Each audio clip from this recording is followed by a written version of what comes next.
Hello दोस्तों, मेरा नाम है कुमार सिकेन और आप देख रहे हैं एकलव्य स्टडी पॉइंट। तो इस वाली वीडियो हम देखने वाले हैं आय निर्धारण, जो कि आपका चैप्टर नंबर 4 है क्लास 12 के बच्चों के लिए इकोनॉमिक सब्जेक्ट से। पार्ट नंबर फर्स्ट है आपका, पार्ट नंबर सेकंड में आपका ये चैप्टर कंप्लीट हो जाएगा।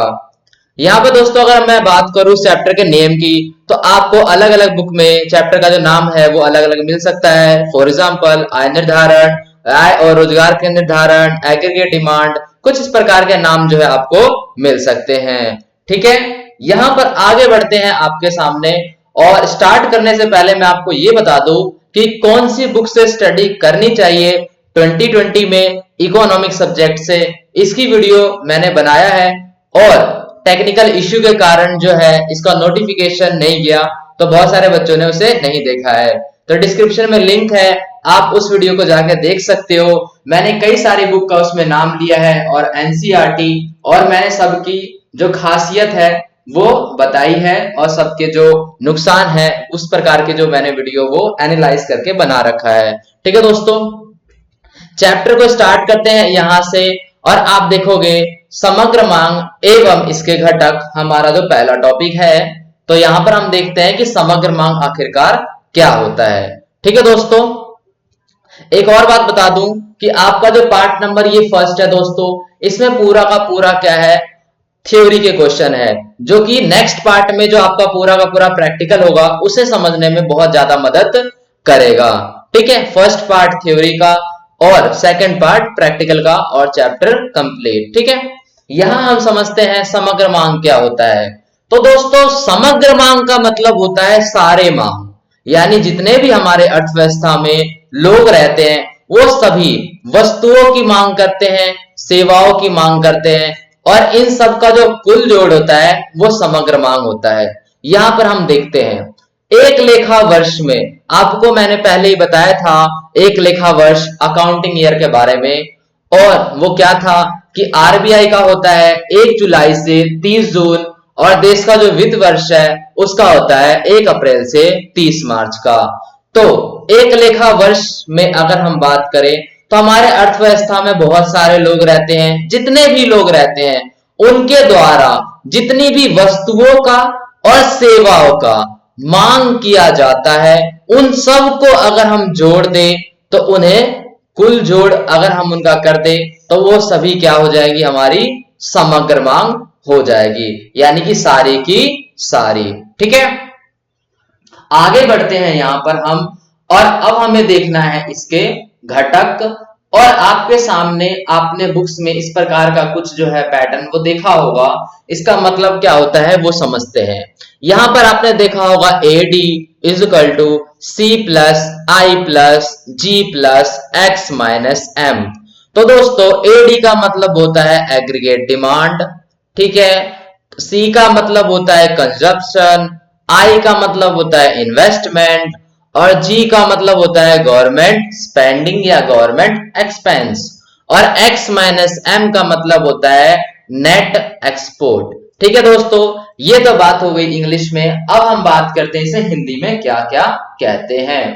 ठीक है दोस्तों, तो AD का मतलब होता है दोस्तों, आपको पता होगा समग्र मांग कहते हैं, और जो था C हमारा उसे कहते हैं उपभोग व्यय, और जो हमारा I है इसे कहते हैं निजी निवेश व्यय। इन सभी को एक एक करके मैं अभी आपको एक्सप्लेन करूंगा। यहां पर G को कहते हैं दोस्तों सरकारी व्यय, और एक चीज आप ध्यान रखिएगा कि सरकारी व्यय, इसमें 2 प्रकार के व्यय को शामिल किया जाता है। एक सरकार जो निवेश करती है, ठीक है, और एक वो जो सरकार व्यय करती है। यानी एक सरकार कोई चीज बना रही है, पुल बना दी उसने, तो उसने निवेश करा, तो वो भी इसके अंदर शामिल किया जाता है। और सरकार किसी काम के लिए बहुत सारी चीजें खरीदती है, तो वो हो गया उपभोग व्यय, तो उसको भी इसमें शामिल किया जाता है।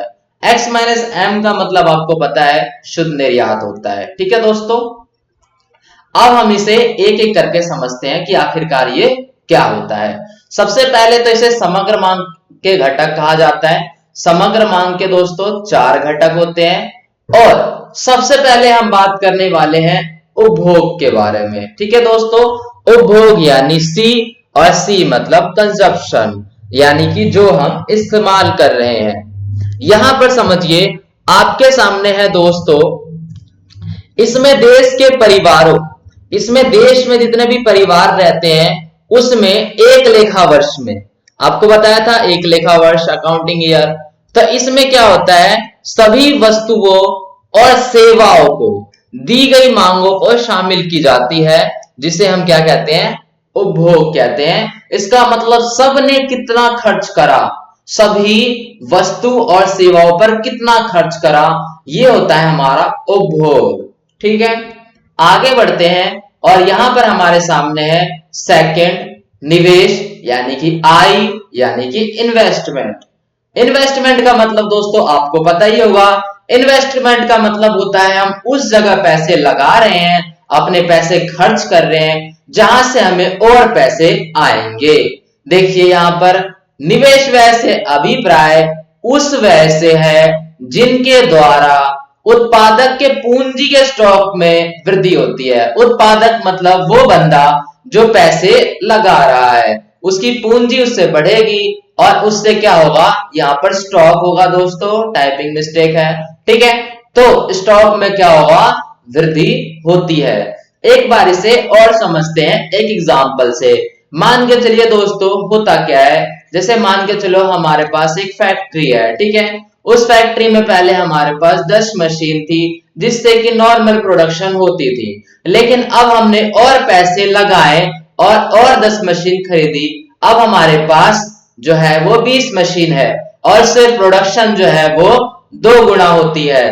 तो हमारे जो पैसे हैं वो बढ़ गए, हमने पैसे ऐसी चीज को खरीदने में लगाए जहां से और हमें जो पैसे हैं वो मिलेंगे। तो इसे कहते हैं निवेश। आपको समझ में आ गया होगा। आगे बढ़ते हैं। जैसे आप यहां पर एग्जांपल देख सकते हो, मशीनों के ऊपर हम और कारखाने इसका एग्जांपल है। अब दोस्तों हम बात करते हैं यहां पर सरकारी व्यय के बारे में। तो इसे आपको समझना बहुत ज्यादा जरूरी है, क्योंकि जब आप क्वेश्चन करोगे तो आपको यह पता है कि जब आपको वहां पर सरकारी व्यय लेना है तो आप कौन कौन सी चीजों को उसमें शामिल करोगे। तो कुछ बच्चे क्या करते हैं, जो निवेश को शामिल कर लेते हैं या व्यय को शामिल कर लेते हैं, दोनों को शामिल नहीं करते। तो आपको यहाँ पर यह गलती नहीं करनी है, आपको यहाँ पर दोनों को शामिल करना है। और ये मैं आपको आगे भी जब प्रैक्टिकल के क्वेश्चन करवाऊंगा तो वहां पर और अच्छे से आपको एक्सप्लेन करूंगा, क्योंकि प्रैक्टिकल के जो क्वेश्चन है इसके वो बहुत ज्यादा इजी और बहुत ज्यादा सिंपल है। यहां पर देखिए सरकारी उपभोग व्यय और सरकारी निवेश व्यय को सरकारी व्यय में जोड़ा जाता है। यहां पर एक चीज पॉइंट करने वाली है कि सरकारी उपभोग व्यय प्लस सरकारी निवेश व्यय, यानी सरकार जो व्यय करती है उसको भी और सरकार जो निवेश करती है उसको भी सरकारी व्यय में जोड़ा जाता है। पहला आपको समझ में आ गया। दूसरा देखिए सरकारी व्यय से अभिप्राय। सरकारी व्यय होता क्या है, इसका मतलब यह है कि कोई भी चीज वो ग्रुप में खरीदते हैं, कोई भी वस्तु खरीदते हैं जो बहुत बड़ी मात्रा में खरीदना है, तो उससे क्या होता है, उस पर बहुत सारे पैसे खर्च होते हैं। तो ये होता है सरकारी उपभोग व्यय, यानी सरकार ने कोई चीज खरीदी जिससे उनके पैसे खर्च हुए। सरकारी निवेश व्यय का क्या मतलब है, इसका मतलब होता है सरकार किसी चीज पर निवेश कर रही है जिससे उनको आने वाले टाइम में प्रॉफिट होगा। जैसे सड़कों पर पैसे खर्च कर रही है, वो पुल बनाने पर पैसे खर्च कर रही है, तो इसको भी जोड़ा जाता है सरकारी व्यय में। हालांकि ये सरकारी निवेश है, उसके बावजूद भी ये सरकार क्या करती है, निवेश करती है। निवेश मतलब देखो उन्होंने सड़कों पे पैसे लगा दिए, जहां पर जो सड़कों की सुविधा अच्छी नहीं थी वहां पर सड़क बना दिए। अब क्या होगा, लोग करेंगे वहां पर रोजगार, लोगों को काम मिल जाएगा क्योंकि वो एक जगह से दूसरी जगह आसानी से ट्रेवल कर पाएंगे। तो जब वो व्यापार कर पाएंगे तो वो सभी चीजें भरेंगे, जैसे इनकम टैक्स भरेंगे और भी चीजें जो उनको भरनी चाहिए, जो सरकार बोलती है। तो उससे क्या होगा, अब सरकार की भी जो इनकम है वो बढ़ जाएगी। तो ये होता है सरकारी निवेश व्यय। और इन दोनों को, सरकारी निवेश व्यय को भी और सरकारी उपभोग व्यय को भी सरकारी व्यय में शामिल किया जाता है। आगे बढ़ते हैं हम यहाँ पर शुद्ध निर्यात जो कि है आपका x माइनस एम। तो ये सिंपल है, कितना ज्यादा निर्यात हुआ है, कितना ज्यादा जो सामान भेजा गया है, कितना ज्यादा आयात हुआ है यानी कितना सामान लाया गया है, इनके बीच का जो अंतर होता है वो हमारा शुद्ध निर्यात कहलाता है। यहाँ पर ये आपका जो है वो खत्म हो गया है। और अब आपका यहाँ पर हम बात करते हैं समग्र पूर्ति के बारे में। ठीक है दोस्तों, कि समग्र पूर्ति जो है वो क्या होती है, तो इसे समझिए। यहां से एक निश्चित समय में, यानी समय क्या है दोस्तों, एक निश्चित है, हमारी अर्थव्यवस्था में सभी वस्तुओं और सेवाओं की कुल पूर्ति के मौद्रिक मूल्य को समग्र पूर्ति कहते हैं। आपको सेम टू सेम जो है ऐसी डेफिनेशन लिख देनी है समग्र पूर्ति में। और जैसे हमने समग्र मांग के घटक देखे थे वैसे ही हम समग्र पूर्ति के घटक देखेंगे। समग्र पूर्ति देश के राष्ट्रीय आय को भी प्रदर्शित करती है दोस्तों, ये एक इंपॉर्टेंट बात है। यानी कि एग्रीगेट सप्लाई यानी कि total supply is equal to Y. ठीक है, यहां पर मैं आपको अब जो है वाई के बारे में बता दूं कि ये क्या होता है दोस्तों। आय का मतलब होता है वाई और आय का मतलब होता है दोस्तों आपकी इनकम। ठीक है, जो किसी की भी इनकम है वो कितनी है, वो होता है हमारा आय। ठीक है, यहां समझिए आय का दोस्तों सिर्फ दो काम किया जाता है। पहला काम है या तो उसे क्या किया जाता है, व्यय कर लिया जाता है, या उसे क्या कर लिया जाता है, बचत कर लिया जाता है। या तो उसे हम खर्च कर लेंगे यानी कि उपभोग कर लेंगे, या तो हम उसे बचा लेंगे। आप अपना एग्जांपल लेके चलिए, आने वाले टाइम में जब आपको सैलरी मिलेगी और आप काम करेंगे, आपको बदले में पैसे मिलेंगे, तो आप क्या करोगे। या तो आपके वो पैसे अपने किसी काम में खर्च हो जाएंगे यानी आपने उन पैसों का उपभोग कर लिया, या तो उपभोग करने के बाद कुछ पैसे आप अपने फ्यूचर के लिए सेव करोगे यानी कि आप बचत कर लोगे। ठीक है, और अगर आपको अच्छी नॉलेज है इन्वेस्टमेंट की और आपके पास ज्यादा पैसे आ रहे हैं तो आप बीच में एक और काम करोगे जिसे कहते हैं इन्वेस्टमेंट। ठीक है, इस इन्वेस्टमेंट से क्या होगा, इस इन्वेस्टमेंट से आपकी और ज्यादा बचत होगी यानी आपकी जो इनकम है वो बढ़ जाएगी इन्वेस्टमेंट से और आप और ज्यादा बचा पाओगे। ठीक है, तो आपको यहाँ पर दो चीजें ही समझनी थी केवल, कि आय का या तो हम उपभोग कर लेते हैं यानी खर्च कर देते हैं, या तो हम उसे बचा लेते हैं। ठीक है, यहीं तक। और यहां पर हम क्या करते हैं, उसे एक अच्छी जगह निवेश कर देते हैं जहां से हमें अच्छे रिटर्न्स आते हैं, जो कि मैंने अभी आपको बताया। आगे बढ़ते हैं दोस्तों यहां पर, और यहां देखते हैं हम समग्र पूर्ति के घटक, जो कि कितने होते हैं, दो होते हैं। पहला होता है उपभोग, अब इसके बारे में समझते हैं। पहला होता है उपभोग जिसे हम कहते हैं सी यानी कि कंजप्शन। यहां पर देखिए, इसमें देश के परिवारों द्वारा एक लेखा वर्ष में, हमारे जो देश में बहुत सारे परिवार रहते हैं उनके द्वारा एक लेखा वर्ष में, अकाउंटिंग ईयर में वस्तुओं और सेवाओं के लिए दी गई मांग को शामिल किया जाता है। ठीक है, ये सारे के सारे क्या हो गए, आपके उपभोग हो गए। ठीक है, आगे बढ़ते हैं और अब देखते हैं हम बचत यानी कि एस यानी कि सेविंग।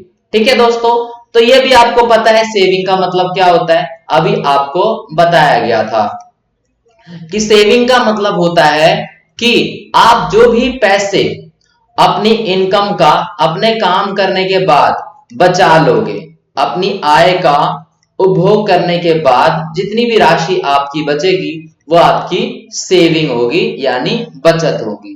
तो आय और उपभोग यानी इनकम और कंजप्शन के बीच का जो अंतर है उसे बचत कहते हैं। दूसरे शब्दों में उपभोग पर आय का आधिक्य बचत कहलाता है। यानी कि जो उपभोग है हमारा वो क्या है, वो ज्यादा हो रहा है। जैसे आय क्या है, आय हमारी ज्यादा है तो उपभोग जो है हम वो कम कर रहे हैं, तो उससे हमारी क्या होगी, बचत जो है वो हो जाएगी। ठीक है दोस्तों, आगे यहां पर देखते हैं। आपके सामने एक इंपॉर्टेंट चीज है, जब मैं आपको बताऊंगा किसके बारे में, जब मैं आपको बताऊंगा एक इंडेक्स तालिका लेंगे हम उसमें, और उसमें मैं आपको कराऊंगा कैसे प्रैक्टिकल वाले क्वेश्चन। तो उसमें आपको जो इंडेक्स बनाना है, बहुत ही इंटरेस्टिंग इंडेक्स बनता है, सिंपल बनता है, बहुत बच्चों को उसमें दिक्कत भी आती है लेकिन आपको नहीं आएगी। ठीक है, तो उसमें हम एक चीज देखेंगे, और वह चीज क्या है कि आय के शून्य स्तर पर बचत हमेशा ऋणात्मक होती है। इसका क्या मतलब होता है दोस्तों, देखिए आय का शून्य स्तर यानी कि आप कुछ भी इनकम नहीं कर रहे, यानी आप कुछ भी नहीं कमा रहे, तो उस समय आपकी जो सेविंग होगी दोस्तों वो माइनस में चली जाएगी। माइनस में जाने का मतलब आप खुद ही सोचो कि अगर आप कुछ कमा नहीं रहे हो तो आप बचत भी नहीं कर रहे हो, तो जब आय शून्य होती है यानी हम कुछ नहीं कमा रहे होते हैं, तो हमारी बचत कैसे चली जाती है, ऋणात्मक, यानी वो नेगेटिव में चली जाती है। ठीक है दोस्तों, तो आपको ये बात यहां से समझ में आ गई होगी। एक और बात यहां पर समझिए कि जो एएस होता है, एएस यानी पूरा का पूरा सप्लाई, यानी एग्रीगेट सप्लाई, तो इसमें equal to C plus S होता है, यानी कि पूरे के पूरे कंजप्शन को और जितना भी आपने सेविंग की है इनको अगर हम जोड़ दे तो ये हमारा एग्रीगेट सप्लाई जो है वो हो जाता है। ठीक है दोस्तों, तो आज की वीडियो के लिए केवल इतना ही था। अगेन मैं आपको ये बात बता दूं कि कौन सी बुक से स्टडी करनी चाहिए इकोनॉमिक्स 2020 में, उसकी नोटिफिकेशन नहीं गई थी टेक्निकल इशू के कारण, डिस्क्रिप्शन में लिंक है, आप उसे देखें। ठीक है, और सेकंड पार्ट जो इसका आएगा उसमें वो थोड़ा इस वीडियो से लेंथी हो सकता है, क्योंकि उसमें मैं आपके सभी के सभी जो प्रैक्टिकल क्वेश्चन है, मैथ वाले क्वेश्चन, वो मैं आपको करवाऊंगा।